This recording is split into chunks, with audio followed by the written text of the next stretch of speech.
లో cabinet meeting జరిగింది. దానిపైన కీలక డిసిషన్ తీసుకుంది జిల్లాల మార్పు పైన నిన్న క్యాబినెట్. సో జిల్లాల పునర్విభజనకు రిటైర్డ్ జడ్జితో కమిషన్ని ఏర్పాటు చేశారు. ప్రజల ఇబ్బందులు, పరిపాలన పరంగా సమస్యల కారణంగా జిల్లాల సరిహద్దులు మార్చాలని నిర్ణయించారు సీఎం రేవంత్ రెడ్డి. ఇప్పటి వరకు ఉన్న 33 జిల్లాల సంఖ్యను తగ్గించినట్టుగా తెలుస్తోంది. పార్లమెంట్ నియోజకవర్గాల వారీగా జిల్లాల ఏర్పాటు చేస్తారని ప్రచారం కూడా జరుగుతోంది. అంటే తెలంగాణ రాష్ట్రంలో 17 పార్లమెంట్లు ఉంటే 17 జిల్లాలు అవుతాయా? ఎటువంటి అనుమానం అందరికీ కలుగుతోంది. సో రిటైర్డ్ జడ్జి నేతృత్వంలో ప్రత్యేకమైనటువంటి ఒక కమిటీని కూడా ఏర్పాటు చేస్తామని చెప్పడంతో ఎటువంటి విధంగా ఉంటుందో చూడాలి. సో డీలిమిటేషన్లో నెక్స్ట్ ఫర్దర్గా ఎన్ని పార్లమెంట్లు ఏర్పడతాయో ఆ పార్లమెంట్ల ఆధారితంగా జిల్లాలను చేస్తారా, లేదు కేవలం ఇప్పుడున్నటువంటి పార్లమెంట్ ఆధారితంగానే జిల్లాలు చేస్తారా చూడాలి.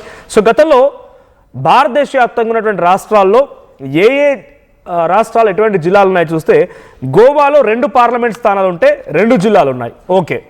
సిక్కింలో ఒకే ఒక్క పార్లమెంట్ స్థానం ఉంటే 6 జిల్లాలు ఉన్నాయి. మిజోరంలో ఒకే ఒక్క పార్లమెంట్ స్థానం ఉంటే 11 జిల్లాలు ఉన్నాయి. నాగాలాండ్లో ఒక పార్లమెంట్ స్థానానికి 16 జిల్లాలు ఉన్నాయి. అరుణాచల్ ప్రదేశ్లో 2 పార్లమెంట్ స్థానాలు ఉంటే 26 జిల్లాలు ఉన్నాయి. అంటే జిల్లాలకి పార్లమెంట్లకి ఎక్కడ పొంతన లేదు. కానీ ఇక్కడ తెలంగాణ ప్రభుత్వం ఆ రకంగా ఆలోచన చేస్తుంది అని అంటే దాని వెనుక ఎటువంటి డిసిషన్ ఉంటుందో చూడాలి. ఇప్పటికే జిల్లాల ఏర్పాటు విషయంలో చాలా వివరంగా అప్పటి ప్రభుత్వాలు జిల్లాలను ఏర్పాటు చేశాయి. 33 జిల్లాలను ఏర్పాటు చేశాయి. దాంట్లో ములుగు, వనపర్తి, నారాయణపేట, ఈ 3 జిల్లాలు, గద్వాల్ 4. ఈ 4 జిల్లాలు ఒక్కో నియోజకవర్గం ఒక జిల్లాగా ఉండిపోయింది, లేదా ఒక జిల్లాలో 2 నియోజకవర్గాల వరకు మాత్రమే ఉన్నాయి. అయితే ఇవి కొంత చిన్న జిల్లాలుగా అప్పటి నుంచి కాంగ్రెస్ పార్టీ కానీ లేకుంటే రకరకాల వాదం వినిపిస్తూ ఉన్నాయి. మరి వీటిపైన ఏమైనా ప్రభావం పడుతుందా, లేదు ఉన్న జిల్లాల మొత్తాన్ని షఫిల్ చేసి మళ్ళీ కొత్త జిల్లాలను ఏర్పాటు చేస్తారో చూడాలి. సో ప్రస్తుతం అటువంటి యంత్రాంగం మొత్తం సిద్ధమైపోయింది.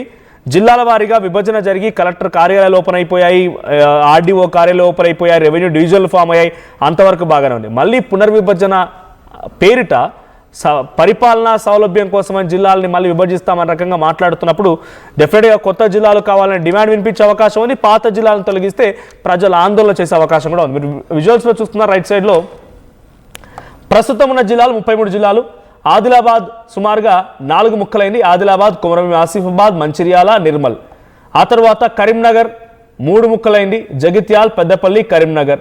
ఆ తర్వాత రాయన సిరిసిల్ల కూడా కరీంనగర్ ఉమ్మడి జిల్లాలో ఉంది, అది ఒక కలిపి 4 ముక్కలు అయిపోయింది. ఇక నిజామాబాద్ కూడా నిజామాబాద్, కామారెడ్డి, ఈ 2 కూడా నిజామాబాద్లో నుంచి.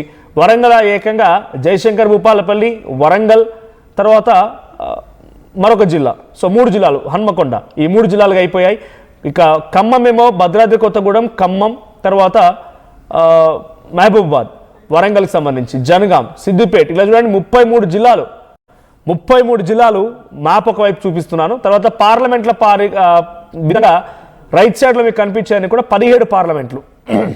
Adilabad parliament, Peddapalli, Nizamabad, Karimnagar, Mahabubabad, Warangal, Medak, Zahirabad, Chevella, Secunderabad, Malkajgiri, Bhuvanagiri, Nalgonda, Khammam, Nagarkurnool and Mahabub Nagar.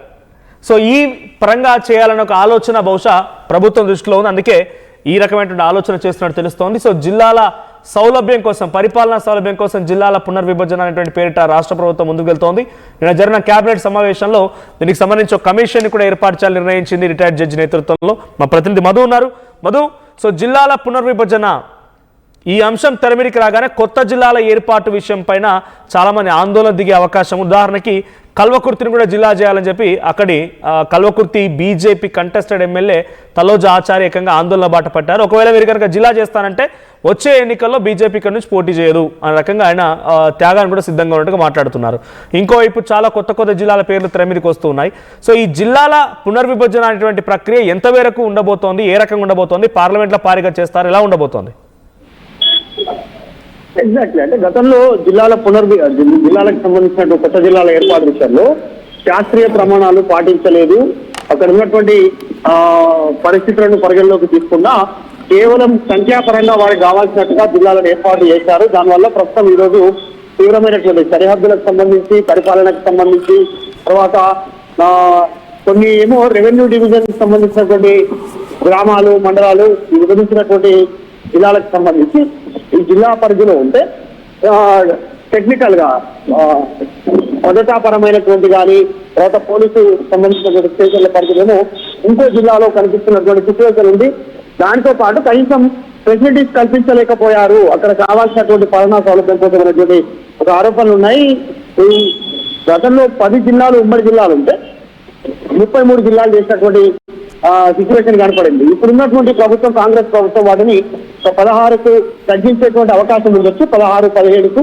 ఇక్కడ పార్లమెంటు స్థానాల వారీగా ఒక్కొక్క జిల్లాను ఏర్పాటు చేస్తే అక్కడ అధికారులను కేటాయించడంలో కానీ, పరిపాలన సౌలభ్యం కోసం కానీ సో ఇవన్నీ అనుకూలంగా ఉంటాయనేటువంటి రాష్ట్ర ప్రభుత్వం భావిస్తా ఉంది. నిన్న కేబినెట్ లో కీలక నిర్ణయం తీసుకున్నారు. గతంలో కూడా ముఖ్యమంత్రి రేవంత్ రెడ్డి మనకు మాట్లాడారు, రిటైర్డ్ జడ్జితో కమిషన్ ఏర్పాటు చేస్తాం, జరిగేటువంటి అసెంబ్లీ సమావేశాలు, బడ్జెట్ సమావేశాలు మీద అక్కడ చర్చిస్తాం, చర్చించిన తర్వాత అందరి అభిప్రాయాలు తీసుకున్న తర్వాత ముందుకు వెళ్తాము అనేటువంటి స్టేట్మెంట్ చేశారు.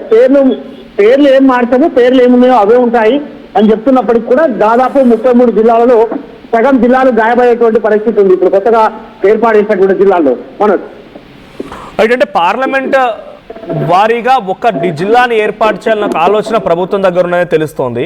సో పార్లమెంట్ల వారీగా అంటే డిలిమిటేషన్ తర్వాత అయ్యేటువంటి పార్లమెంట్ వారీగా ఉంటాయి, అంటే సుమారుగా అలా అయినా కూడా 20-25 జిల్లాలే ఉండే అవకాశం ఉంది. సో అంటే సుమారుగా ఇప్పుడున్నటువంటి జిల్లాల్లో దాదాపుగా 10 వరకు తగ్గొచ్చు. సో ఇప్పుడు కొత్త వాటిగా పార్లమెంట్కి ఒక నియోజకవర్గాన్ని చేయాలనుకున్న 17, అంటే సుమారుగా హాఫ్ ఆఫ్ ది జిల్లాలు వెళ్ళే అవకాశం ఉంది. సో పునర్విభజన పేరిట తెలంగాణ రాష్ట్ర ప్రభుత్వం ఉద్దేశం ఏంటి, ఏ రకంగా పునర్విభజన చేయాలనుకుంటున్నారు?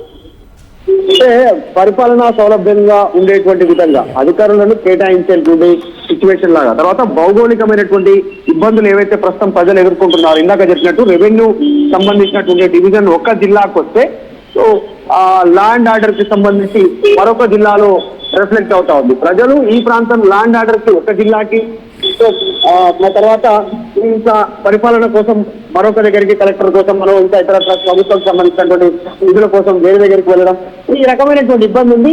33 జిల్లాలు ఏర్పాటు చేసినప్పటికీ కూడా గత రాష్ట్ర ప్రభుత్వం అధికారులను కేటాయించలేకపోయింది, సరైనటువంటి నిధులు ఇవ్వలేకపోయింది అక్కడ అనేటువంటి విమర్శలు ఉన్నాయి. సో బీఆర్ఎస్ కూడా దీనిపైన మాట్లాడుతూ ఉంది. ఆల్రెడీ ప్రభుత్వం పునర్విభజనకు సంబంధించిన అంశంపైన దృష్టి పెడుతుండడంతో ఇప్పుడు ప్రజలు కోరుకున్నట్టుగా పరిపాలన కోసం, సౌలభ్యం కోసం వారికి అనుకూలంగా జిల్లాలు ఏర్పాటు చేస్తే ఇప్పుడు అన్ని తొలగించే ప్రయత్నం చేస్తా ఉంది. ముట్టుకుంటే అగ్గి రాసేస్తామనేటువంటి స్టేట్మెంట్ ఆల్రెడీ బీఆర్ఎస్ చేసింది. కేటీఆర్, హరీష్ రావు, తర్వాత మిగతా సంబంధించినటువంటి కొద్దిమంది నాయకులంతా కూడా మాట్లాడుతున్నారు. చూడాలి, మళ్ళీ ప్రభుత్వం మాత్రం ఇంతవరకు పూర్తి క్లారిటీ లేదు. రిటైర్డ్ జడ్జి నియమించిన తర్వాత కమిషన్ ఏర్పాటు చేసి ఆయన ద్వారా ఆయన ఇచ్చినటువంటి నివేదిక ప్రకారమే ముందుకు పోవడానికి సిద్ధంగా ఉన్నట్టుగా తెలుస్తా ఉంది. Right, thank you Madhu. So మొత్తంగా 33 జిల్లాల తెలంగాణ రాష్ట్రాన్ని పునర్విభజన పేరిట రాష్ట్ర ప్రభుత్వం కొత్త పాలనా పరిపాలన కోసం, సంయమనం కోసం ఈ రకమైన ఏర్పాట్లు చేస్తున్నట్టు తెలుస్తోంది. 33 జిల్లాలు ఏర్పాటు చేశారు, అక్కడ కలెక్టర్ కార్యాలయం ఏర్పాటు అంతవరకు బాగానే ఉంది, కానీ అధికారులను కేటాయించడంలో విఫలమైంది. కాబట్టి పరిపాలనా సౌలభ్యం కోసం కొన్ని జిల్లాల ఏర్పాట్లని రద్దు చేస్తున్నట్టుగా, లేకుంటే కొత్త జిల్లాలు ఇస్తున్నట్టుగా రకరకాల చర్చ జరుగుతోంది. మరి ఫైనల్ డిసిషన్ ఏముంటుందో చూడాలి. కానీ ఇప్పటివరకు అయితే దీన్ని మళ్ళీ పునరాలోచించేటువంటి ప్రయత్నం లేదు. డెఫినెట్గా నిర్ణయం తీసుకున్నాం, అందుకే మేము ఒక రిటైర్డ్ జడ్జితో ఓ కమిషన్ ఏర్పాటు చేస్తున్నామని చెప్పిన క్యాబినెట్లో ముఖ్యమంత్రి రేవంత్ రెడ్డి డెసిషన్ తీసుకున్నట్టు తెలుస్తోంది.